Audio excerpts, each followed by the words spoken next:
Good evening to one and all. We are back with yet another session of the basic module of Transplant Forum.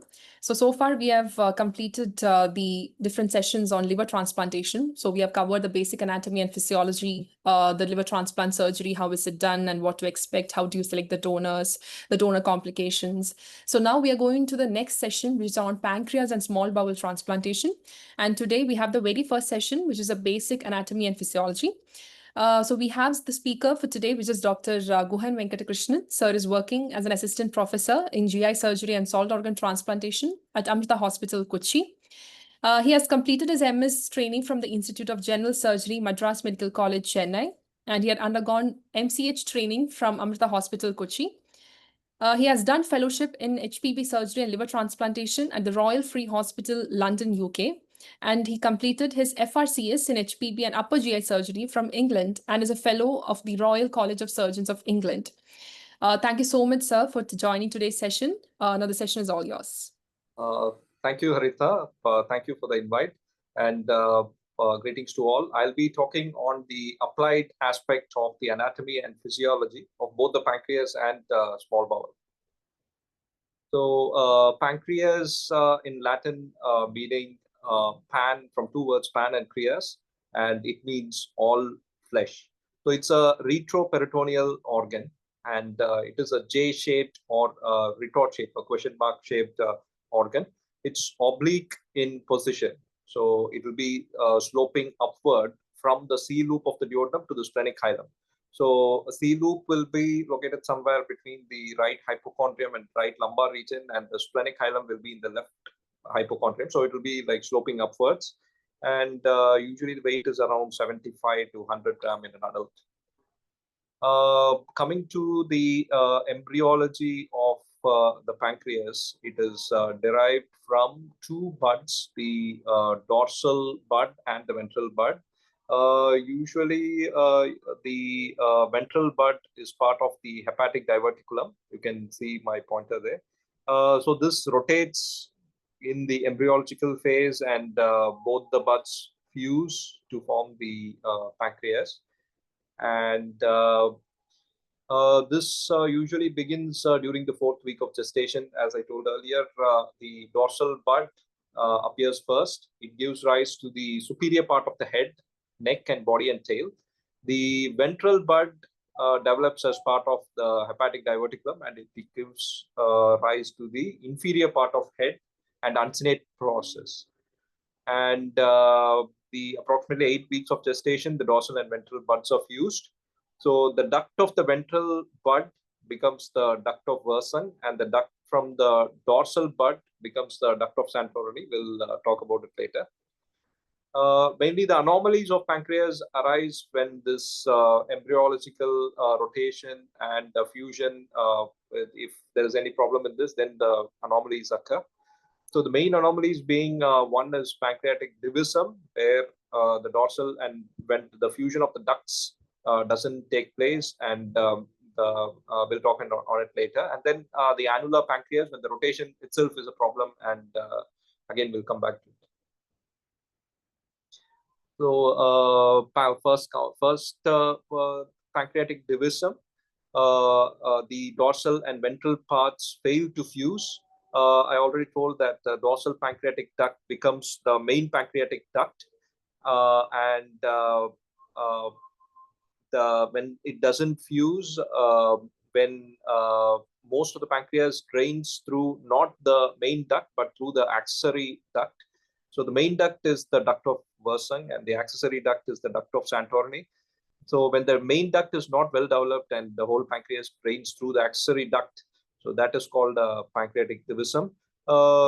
Usually it's an asymptomatic and an incidental finding when you do a MRCP or a ERCP. It's usually an incidental finding, but like maybe around 25% can develop, can present with recurrent pancreatitis, especially when there is no other cause. The usual causes being alcohol and gallstones. Sometimes there is idiopathic pancreatitis, and there are other causes. So this is one of the rare causes. Even if there is a pancreatic divisum, usually it doesn't present with pancreatitis, but rarely it can present with recurrent pancreatitis. We do a MRCP or ERCP, we can find this, that instead of the main duct, the accessory duct being the dominant one. And as I told, it's diagnosed by MRCP or ERCP.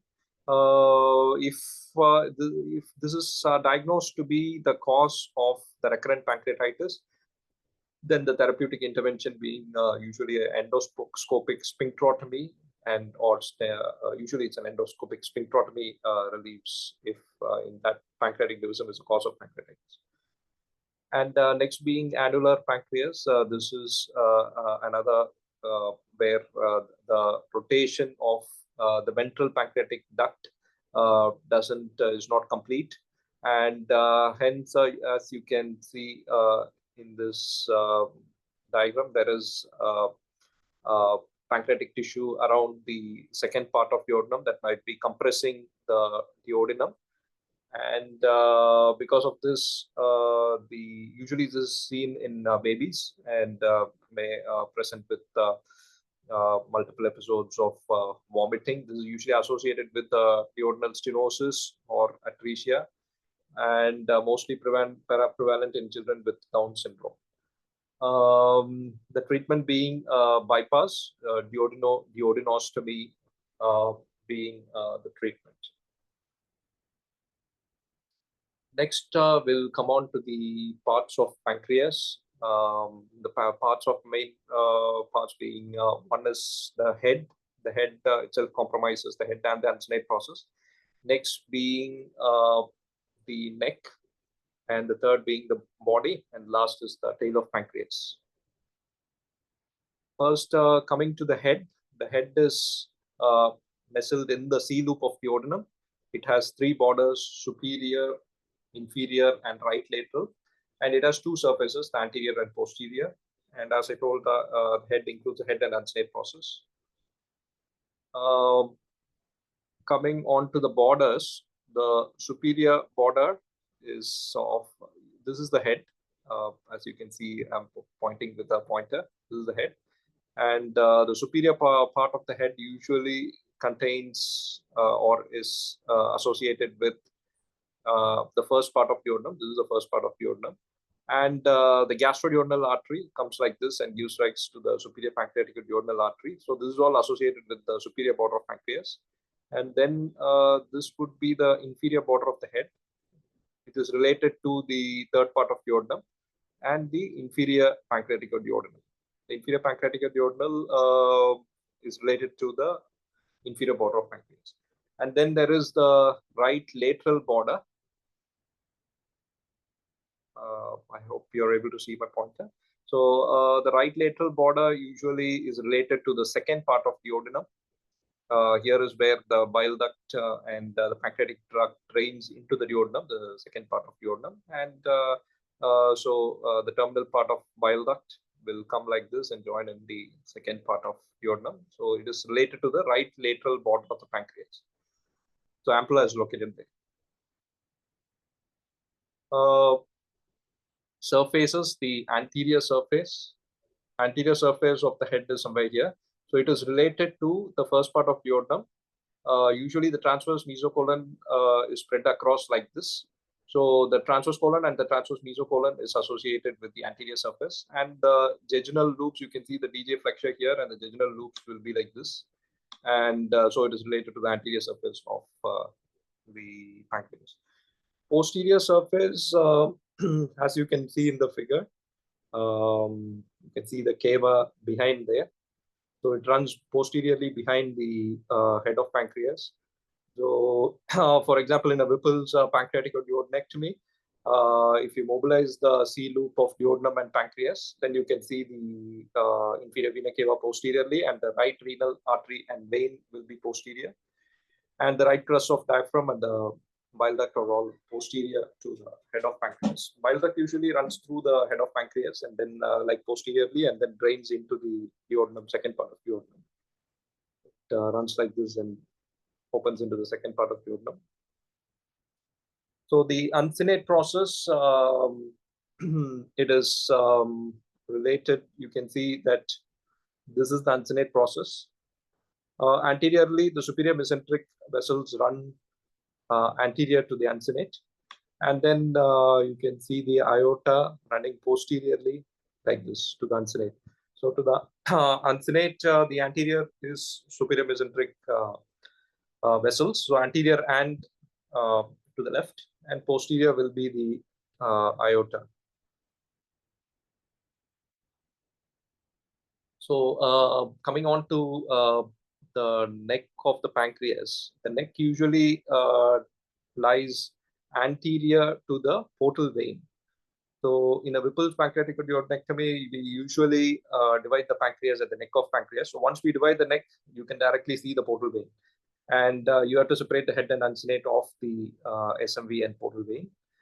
And at the inferior border of the neck of pancreas, the SMV usually joins the splenic vein and continues as the portal vein. Usually this is located anterior to L1, L2 vertebra, and especially in like blunt trauma abdomen, the pancreas can get damaged at the neck of pancreas when it's compressed against the spine. Coming on to the body, it is triangular in cross section. Again, it has three borders: anterior, superior, inferior, and three surfaces: anterior, inferior, and posterior. Coming on to the borders, this is the body of pancreas, and you can see superior border. Superior border is usually related to the celiac trunk. So this is the celiac trunk, and the splenic artery. It follows a wavy course on the superior border of pancreas, and the inferior border of the body is usually related to the superior mesenteric artery here. This is the inferior, and then there is the anterior border where it is attached to the root of the transverse mesocolon. And again, it has three surfaces. The anterior surface of the body, anterior to the body is usually the stomach. So the stomach and pancreas are separated by the lesser sac.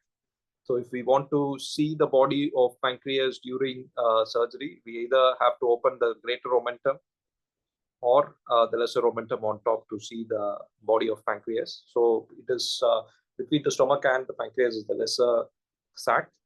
So this omentum has to be open to access the pancreas. And the inferiorly, you can see the DJ flexure. Inferior surface is related to the DJ flexure. And posterior to the body is the aorta, and then left crest of diaphragm will come here, and then the kidney is here, and then the left suprarenal gland. These are all located to posterior to the body and tail of pancreas. Tail. This is the tail of pancreas. You can see the tail. Tail is usually related to the splenic hilum, and the tail usually there is a ligament from the tail to the spleen, contains the splenic vessels. So the splenic flexure of the colon is near to the tail of the pancreas. And as I told earlier, in the lieno-renal ligament lies the splenic vessels. This is tail is anterior to the kidney. And pancreatic duct anatomy, as I told earlier, the duct of Wirsung. You can see this is the duct of Wirsung. That is the major pancreatic duct.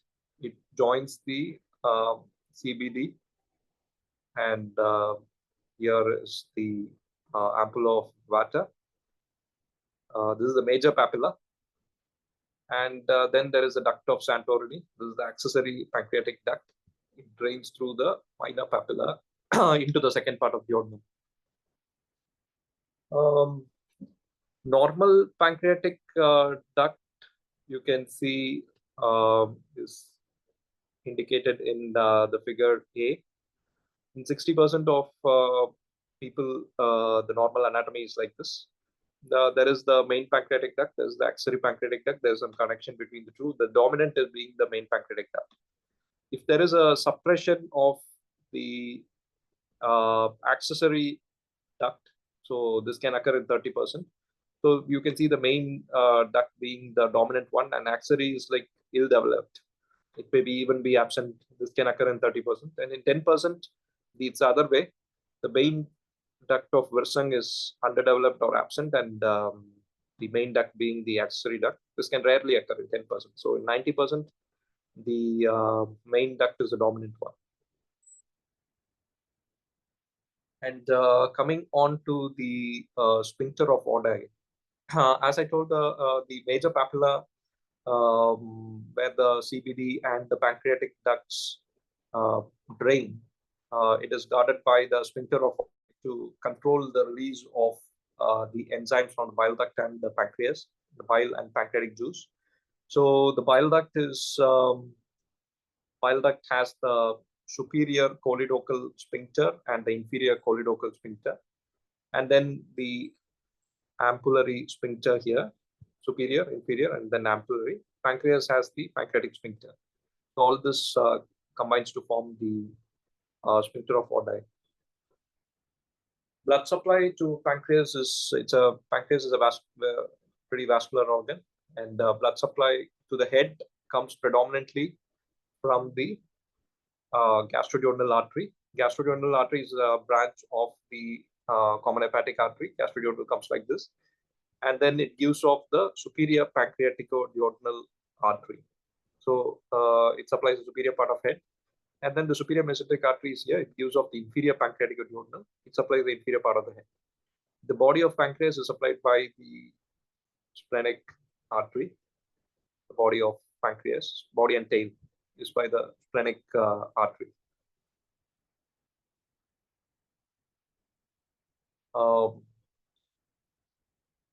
Again, the same. So venous drainage, as I told earlier, this is the neck of pancreas. So just posterior to the neck of the pancreas is the confluence of the splenic vein here and the superior mesenteric vein here, combining to form the portal vein. So this confluence is just behind the neck of pancreas. So the venous drainage again being into the superior mesenteric vein and the portal vein, the venous drainage of the pancreas, and the body drains through the splenic vein. Coming on to lymphatic drainage, the head and neck drained by the ventral and dorsal pancreaticoduodenal lymph nodes, body and tail through the pancreatico-splenic lymph nodes. All these drain into the celiac and superior mesenteric lymph nodes. From malignancy point of view, if the celiac or the superior mesenteric nodes are involved, then it means that it's an advanced disease.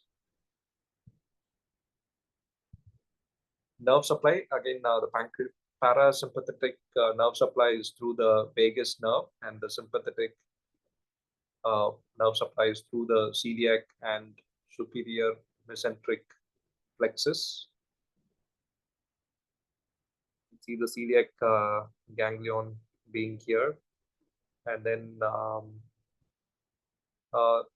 this has relevance in like in malignancy. These nerves, if they are involved by an advanced malignancy, it can cause severe back pain. In that case comes the role of celiac plexus block, where we inject local anesthetic or alcohol here to block the celiac plexus. Histology, coming on to histology, almost 85% of pancreas being formed by this exocrine pancreatic tissue. So the exocrine pancreas mainly contains the acinar cells, and then there is a 10% extracellular matrix where contains the pancreatic duct, and 4% being the blood vessels being the extracellular matrix, and then 2% forms the endocrine tissue. So pancreas secretion being exocrine and endocrine, majority being exocrine secretion, and endocrine tissue forms 2%. We'll talk about it later. Exocrine pancreas, approximately 500 to 800 ml of exocrine secretion is produced every day. The colorless, odorless, and alkaline pancreatic juice. It's a combination of both acinar and ductal cells secretion. So this being the acini and the pancreatic duct is here. Both these secrete the pancreatic juice. So the stimulant being, as you can see in the flow diagram, fatty acids and bile salts in the duodenum stimulate the secretin and from duodenum and small bowel. This causes the ductal pancreatic cells to secrete bicarbonate-rich fluid. So ductal cells produce bicarbonate-rich fluid, and the acinar cells produce the pancreatic enzyme, digestive enzyme-rich fluid. The stimulation being mainly vagal stimulation, or also fatty acids in the duodenum. They stimulate cholecystokinin, and that causes the acinar cells to produce this pancreatic juice, and the cholecystokinin also relaxes the sphincter of Oddi and contracts gallbladder, and eventually leading to the pancreatic juice secretion. So pancreatic enzymes, you can see the list of pancreatic enzymes here. Mainly, it is initially produced in an inactive state, namely trypsinogen, the main stimulators being cholecystokinin and secretin. The enzymes being trypsinogen, chymotrypsinogen, procarboxypeptidase, proelastase, pancreatic lipase, phospholipase A2, and amylase. All these are secreted by the pancreas in the inactive form. Through the pancreatic duct, they reach the duodenum, and they get activated here through enterokinase. Enterokinase is secreted by the duodenum and the small bowel, and this helps in activating the pancreatic enzymes. The function of pancreatic enzymes. So first, the amylase, the active form, helps in digestion of starch and glycogen, and yields glucose, maltose, and dextrins. So it helps in both carbohydrate, protein, and fat digestion. Protein digestion being taken care by trypsinogen, chymotrypsinogen, proelastase, and carboxypeptidase. So the inactive form is trypsinogen, chymotrypsinogen, and proelastase. This is activated by enterokinase and trypsin in the duodenum, and it forms the trypsin, elastase, and carboxypeptidase A and B. These are all active forms. So the inactive forms are converted into active forms, and that helps in digestion of proteins. So again, proteins are broken down into amino acids and dipeptides, and fat mainly by pancreatic lipase and phospholipase.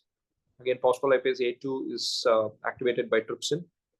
So enterokinase and trypsin helps in activation of many pancreatic enzymes, and this lipase breaks down triglycerides into monoglycerides and fatty acids.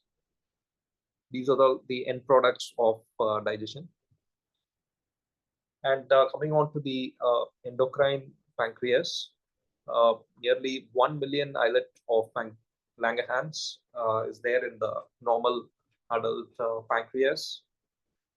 This has mainly endocrine function. They are located in islets, so they are located in groups and near to major arterioles. There are five main cell types. Alpha cells secrete the glucagon, beta cells secrete insulin, delta cells somatostatin, epsilon cells secrete the ghrelin, and pancreatic polypeptide cells secrete the pancreatic polypeptide. If there is a loss of endocrine function, so for example, loss of beta cells leads to type 1 and type 2 diabetes. Type 1 is mainly uh, loss of function. Type 2 is resistance.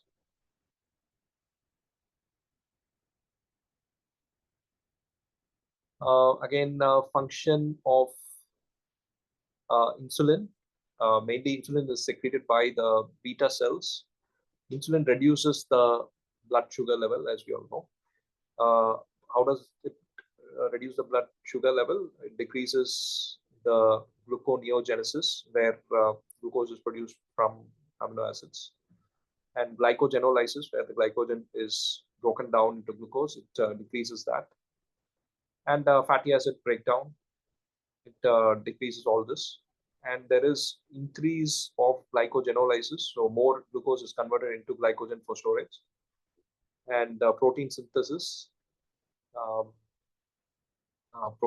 increase by using glucose level.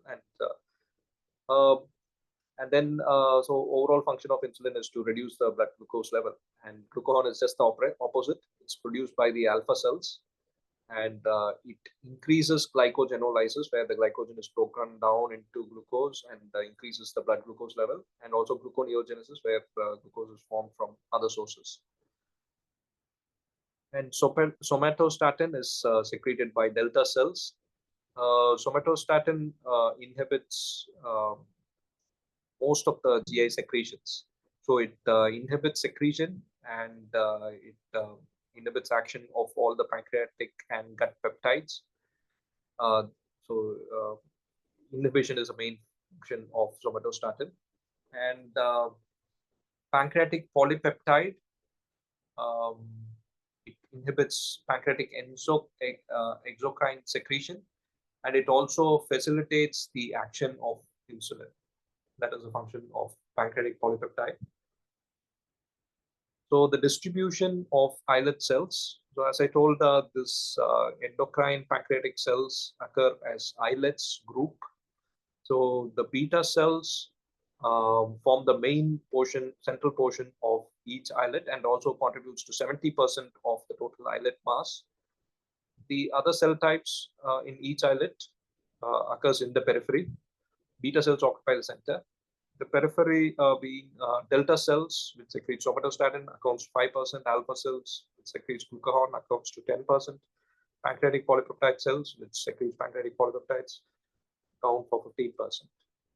The alpha cells and delta cells are distributed throughout the pancreas, but the islets in head and uncinate process have a higher percentage of pancreatic polypeptide cells and a fewer alpha cells. So the head and uncinate process contains a predominant of pancreatic polypeptide cells. Islets in the body and tail of pancreas contain a majority of alpha cells and fewer pancreatic polypeptide cells. The clinical significance being, in a Whipple's procedure, we remove the head and uncinate process. Hence, most of the pancreatic polypeptide cells are removed. This explains the higher incidence of glucose intolerance after a Whipple procedure. Patient may develop type 2 diabetes.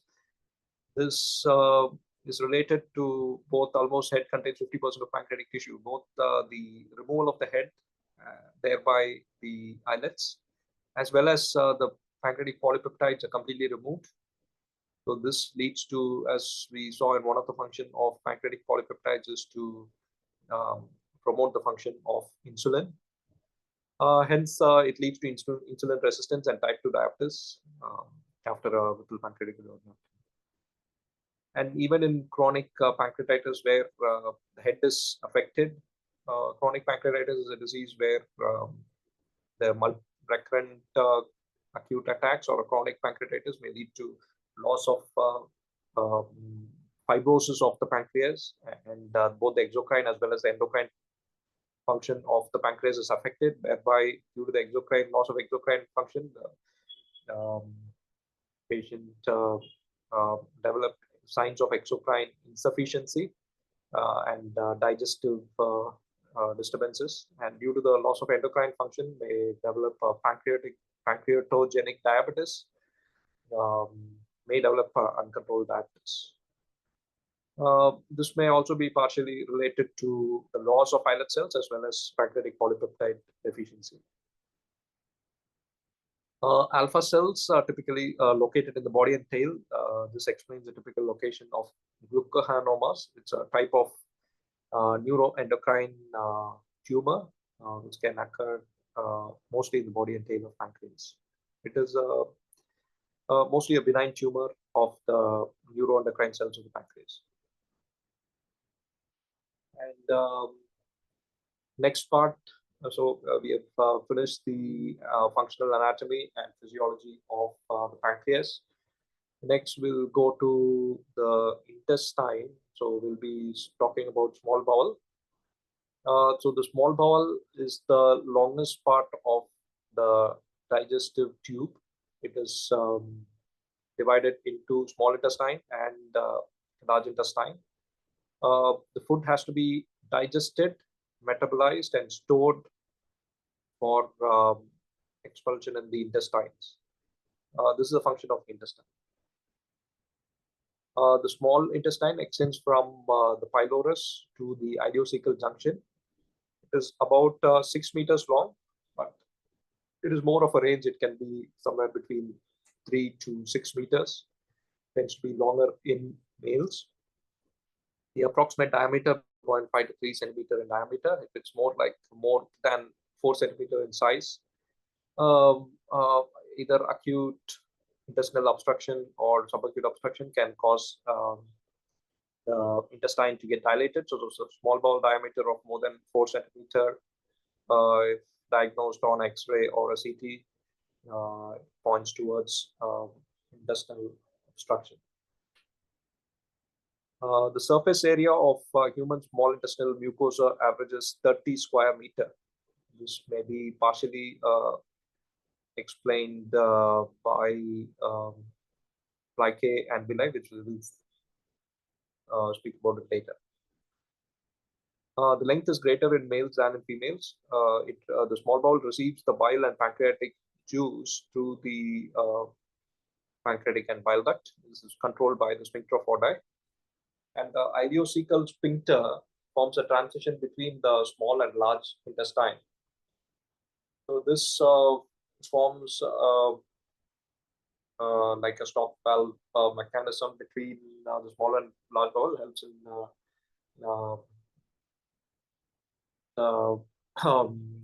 it helps in motility, and also if you resect like in surgery, if it is do a right hemicolectomy, or where the ileocecal sphincter is removed, then there are some complications to it. Sometimes the patients may develop increased bowel frequency due to this. So ileocecal sphincter forms like a stop valve between the small and large bowel, has a major role in digestion. The histology of small bowel, mainly the plicae and villi. Plicae, you can see in this figure. These are all transverse circular folds of intestinal lining. That is a plicae. And villi, in the plicae, you can see that finger-like projections of the mucosa. We'll see it later. So this would be plicae, and this projections would be villi. And there is lacteals. These are the terminal lymphatics in the villus. Lacteals are the terminal lymphatics, and there is intestinal glands. These are lined by the enteroendocrine, goblet, and stem cells. Even the small intestine has secretory function. In addition to the absorptive, there is secretory function as well. Part of small bowel first would be duodenum and then jejunum and then ileum. First, first the duodenum contains duodenal glands, the Brunner's glands. They produce the mucus and buffers. So these are the parts of the small bowel. The duodenum being like a C loop, and then here is the jejunum next to the duodenum. Usually, jejunum is on the left side, and then it continues as the ileum. Ileum is in the center and towards the right side, and then the ileocecal junction is here, and then after the ileocecal junction comes the large bowel, and then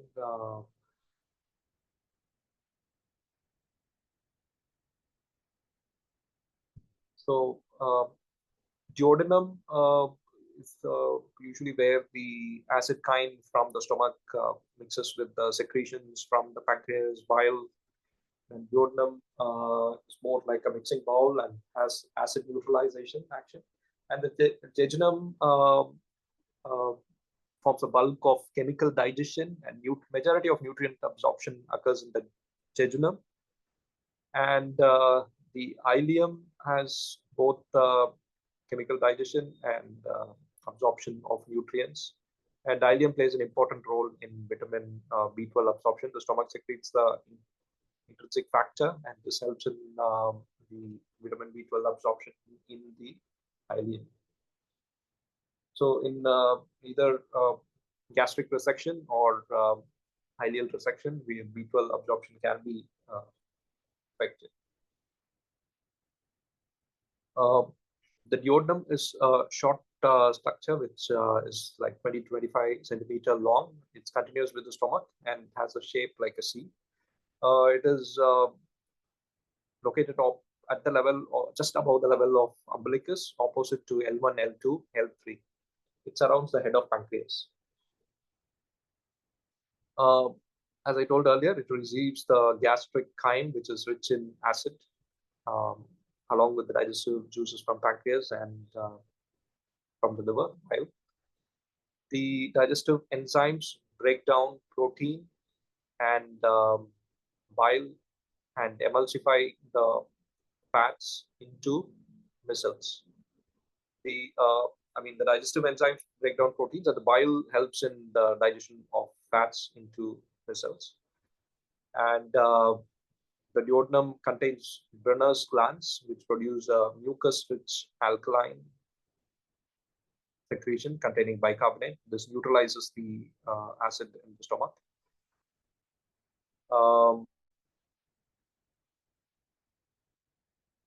Coming on to the ligament of Treitz, this is an anatomical structure.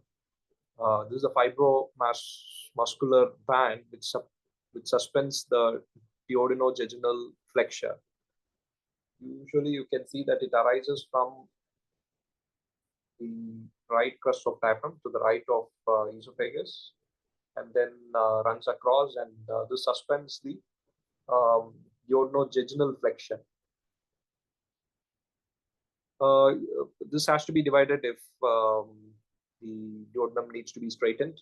For example, in a Whipple's operation, where you resect the duodenum and the head of pancreas, this suspensory ligament of Treitz has to be mobilized, and then the DJ flexure straightens.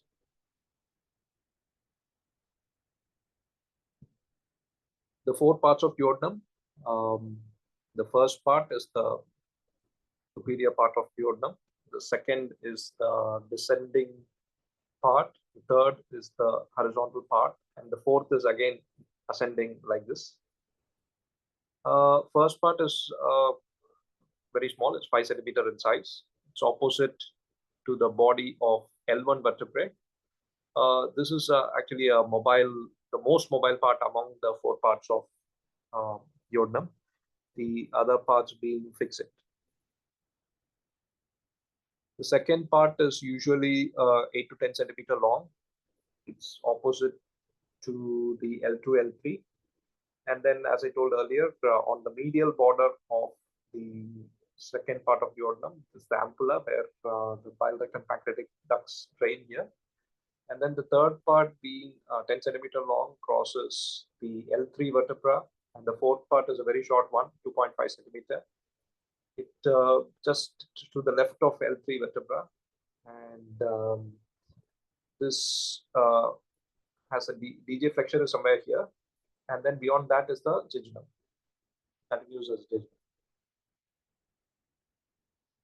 Duodenum blood supply is similar to pancreas. The arterial supply is similar to the head of pancreas. So arterial supply is from the superior pancreatic duodenal artery, which arises from the gastroduodenal, and the inferior part of duodenum is through the inferior pancreatic duodenal, which arises from the superior mesenteric artery. The venous supply they drain into the splenic, superior mesenteric, and portal veins. This is similar to the head of pancreas. The jejunum is the midsection of small bowel connecting the duodenum to the ileum. It's approximately 2.5 meters long, and it contains the plicae and villi. This plicae and villi greatly increases the surface area, greatly helps in absorption. So the products of digestion mainly absorbed into the bloodstream here, sugars, amino acids, and fatty acids.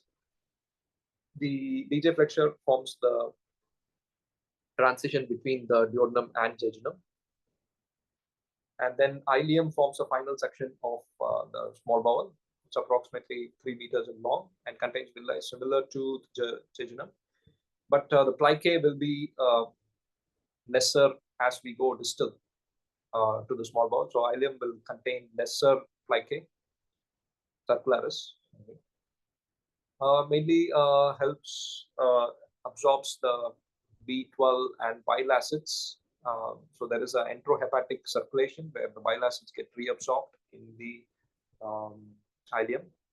And B12, as I explained earlier, along with the help of intrinsic factor from the stomach, gets absorbed in the ileum.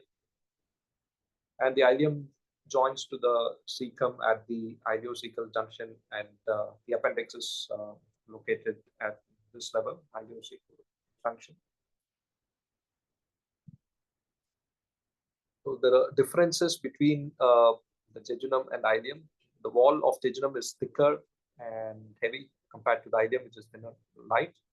Vascularity is more in jejunum compared to ileum, and the arcades usually the main vessels divide into smaller arcades in the mesentery. So arcades are few large loops in jejunum and many short loops in ileum. And fat in mesentery is lesser in jejunum and more in ileum. And the plicae circularis, as I told earlier, the folds of the mucosa is more in jejunum and sparse in ileum, and fewer lymphoid nodules in jejunum and more in ileum. Coming on to mesentery, the mesentery mainly contains fat, and it is broad fan-shaped fold of peritoneum that suspends the jejunum and ileum from the posterior abdominal wall. It mainly contains the lymph nodes and the blood vessels, the artery and veins supplying the small bowel. Usually the main artery divides into, as I told previously, into a few arcades, and then supplies the small bowel through the end arteries, that is the marginal arteries. So mainly conveys nutrition and blood supply innervation to the small bowel. The root of the mesentery extends from the DJ flexure and towards the right side, right iliac bone. So it extends across like this, and then it forms a fan shape where the small bowel is all suspended from the retroperitoneum. And here comes the vessels. Superior mesenteric artery supplies the small bowel, and the branches, it further forms into arcades here, and then some end arteries supply the small bowel. Coming on to the wall of the small bowel, the innermost layer is the mucosa. The mucosa is further forms the villi and folds, which is the plicae. And then the submucosa. The submucosa contains connective tissue, lymphoid for big follicles, vessels, and then muscle, two layers, circular muscles and the longitudinal muscle, and then comes the serosa. And peritoneum would be the last layering. And the mesentery is usually medial, the medial part where the blood vessels come through the mesentery into the small bowel.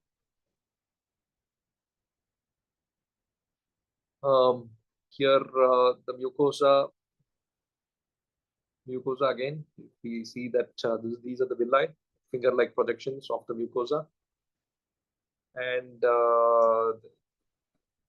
there'll be many folds of the small bowel, which is called the plicae circularis. So these folds being the plicae, and we can see the finger-like projections being the villi. And the villi contain the lacteal in the center, which helps in the absorption of nutrients. And a lot of lymphatic nodules being present in the mucosa and submucosa, and the blood vessels and connective tissue in the submucosa.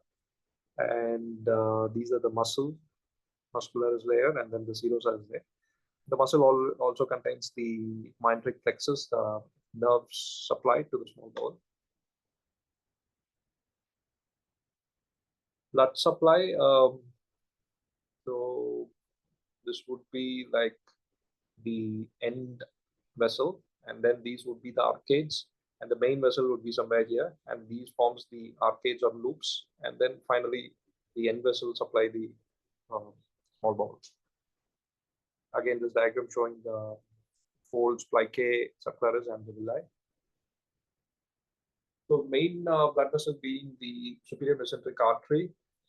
The branches run on the mesentery to reach the bowel. They anastomose with one another to form a series of arcades. And the lowest part of ileum is supplied by the ileocolic artery. So the jejunum is supplied by the jejunal branches, ileum by the ileal, and the terminal ileum is by the ileocolic artery. Venous drainage corresponding to the artery, and they drain into the superior mesenteric vein. Plicae circularis are large flaps of mucosa projecting into the lumen of small bowel. They begin in the second part of the organ. This is the structure of a villi, where in the center is the lacteal, and this carries the. This also helps in the fat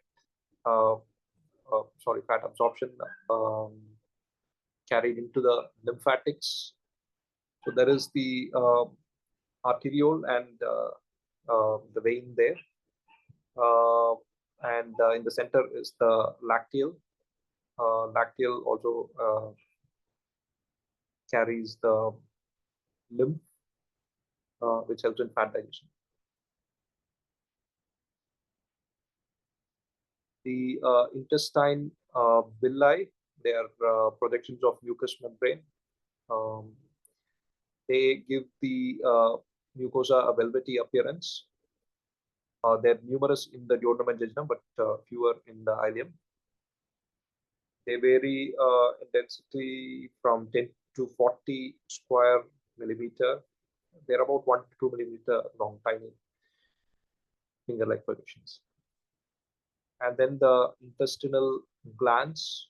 About the intestinal glands, they are secreted all over the mucous membrane of the jejunum and ileum. They open by small circular aperture on the surface of the mucous membrane between the villi. They secrete digestive enzymes and mucus. They're also known as scripts of Lieberkühn. Small bowel also has lymphatic function. The mucous membrane has solitary lymphatic follicles as well as aggregated lymphatic follicles. called the Peyer's patches. They are mostly located in the ileum. So that's why we see Peyer's patches being ulcerated in typhoid fever, forming oval ulcers in the terminal ileum. Intestinal secretions are mostly water, mucus, and mineral salts. The digestive enzymes are usually contained in the enterocytes or the walls of the villi. They help in the final digestion of carbohydrate, protein, and fat. The intestinal enzymes being enterokinase, as I told earlier, helps with the activation of pancreatic enzymes. And then the proteolytic enzymes being the eripsin and nucleases. And there is a sucrase, maltase, lactase. They helps in the end digestion of carbohydrates. And then there is the intestinal lipase, and then cholesterol esterase. So when acid chyme passes into the small intestine, it is mixed with pancreatic bile and intestinal juice. And then the final digestion of all these nutrients is completed in the small bowel and absorbed into the circulation. The enterokinase activates trypsin, which converts polypeptides into amino acids. And lipase completes the digestion of emulsified fats to fatty acids and glycerol. These are the end products, and they get absorbed into the lacteals. The sucrase, maltase, and lactase helps in the completing the digestion of carbohydrates by converting the disaccharides such as sucrose, maltose into monosaccharides, and then they get absorbed. Presence of food and mechanical stimuli increases small bowel secretion. Local irritation increases mucus secretion, and vagal stimulation increases the secretion of Brenner's glands, which secretes alkaline juice. And types of another important function of small bowel is the motility. So there are various types of movements. The segmental contractions, which helps in which are mixing contractions, and then there is the peristalsis, which has a forward pushes the food forward, the forward movement of the chyme. Again, migrating motor complex. These are intense electrical activity seen in the empty stomach or small bowel. These usually last for 3 to 6 minutes and spread from the stomach to ileum. It is cyclical and repeated every 90 minutes. Segmental contractions, they are more of a mixing type of contractions. It helps to chop the chyme 2 to 3 times per minute. It occurs. Pendular movements is similar to segmental contraction. And peristalsis, usually it's defined as a wave of contraction and preceded by a wave of relaxation, so that the chyme travels down. So there is an area of contraction proximally, and distally there's an area of relaxation. And then the food moves down the food pipe. Again, how it is, initially there is the circular muscle that contracts, and then the food moves forward. And once the longitudinal muscle contracts, these are all like steps of peristalsis. And then with the contraction of the circular muscle, the food moves forward. This is called the peristalsis. The factors that influence peristalsis being the after a meal, the gastroenteric reflex increases peristalsis, and usually the hormones gastrin, CC, cholecystokinin, insulin enhance GI motility, whereas the secretin and glucagon usually inhibit small intestinal motility. Coming on to the functions of small bowel, as I told earlier, it's a secretion of intestinal juice, and then peristalsis, which is increased by parasympathetic stimulation, and completion of digestion of the end products of protein, carbohydrate, and fats, and has a lymphatic function, protects against the infection by microbes that have survived the acid in the stomach by the aggregated lymphatic follicles or Peyer's patches, and then secretion of the hormones, cholecystokinin and secretin, and then absorption of nutrients. Thank you.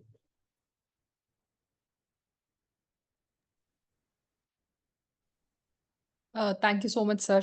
I know it was a very lengthy topic covering both pancreas and small bowel, the basic anatomy and everything. So thank you so much for very briefly, very actually in-depth you explained each and everything. Thank you so much. So just one question. So when it comes to small bowel, so you said, I mean, small bowel transplantation. So who are the candidates that undergo actually small bowel transplantation? So what are the indications for small bowel transplant, and what are the things that we need to take care of when a patient undergoes transplantation? Yeah, small bowel transplantation, usually the candidates who have short bowel, right? For example, let's say that a patient had a superior mesenteric artery thrombosis.